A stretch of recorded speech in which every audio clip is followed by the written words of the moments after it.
approach with less haste next time, won't you? Copernicus may be tame, but he still doesn't take kindly to being startled.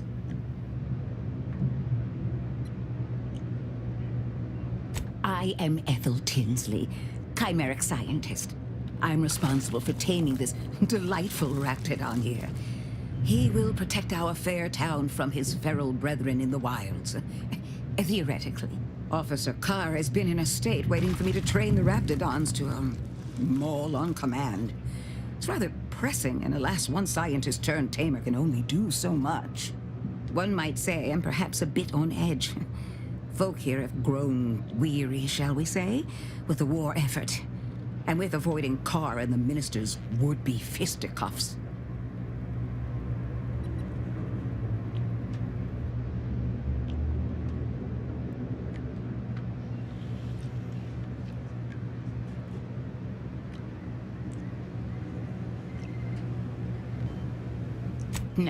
No, I don't believe it is. That's what the Protectorate announcers wanted us to believe anyway, before Auntie showed us the truth. No, this is quite abnormal, I'm sure. Anyhow, all I know is that if they were to begin working with each other, the mood in town would certainly be merrier, or something akin to it. Well, I was a subject once. Despite my talents, the plan dictated that I should be relegated to programming cleaning mechs. Bah. But then, Auntie's choice came along and offered to transform our lives for the better. I chose to accept, and look where I am today. Over the last year, I have climbed the rungs of my division through the sheer merit of my work.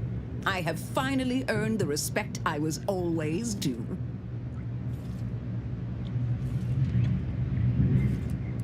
Poor things. They either fought to the last or chose to flee. It's regrettable, but some folk just aren't ready to embrace change. All they knew was being told how to live. They couldn't imagine any other way. Ask any of the other Protectorate subjects who converted, and they'd echo my words. When one can allow their ambitions to show, that is true freedom.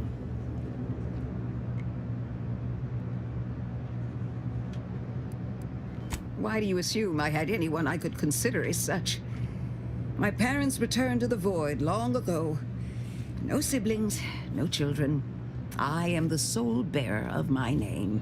As for friends, few cared for a janitor who talked to herself and preferred her books to praising the sovereign.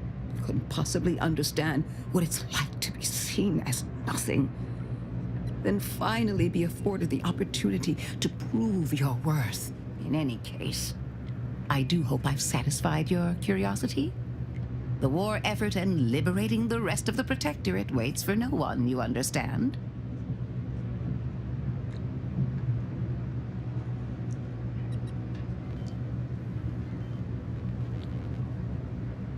I would never imply such a thing.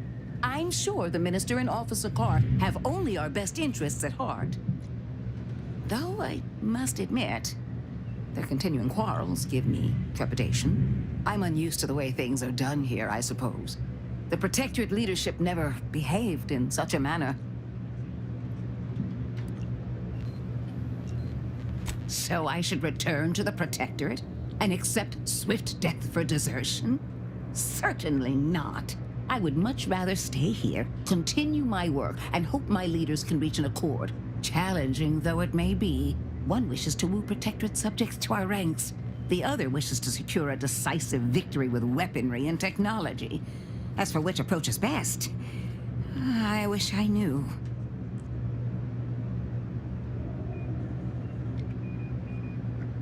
Have they? Goodness.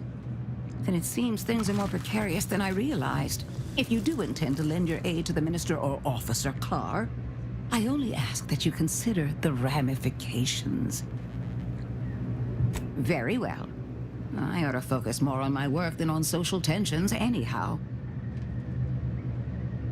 I work directly with Officer Carr and her soldiers to ensure they're outfitted with the best Raptidon counterparts Paradise Island can provide.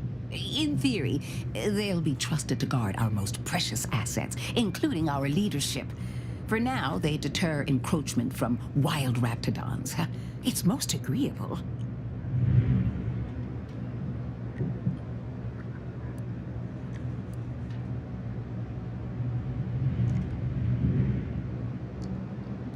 Trust me, they are safer here than out in the wilds. I have been reprimanded thrice now for undue pampering. I would not be here if this experiment was still causing needless suffering.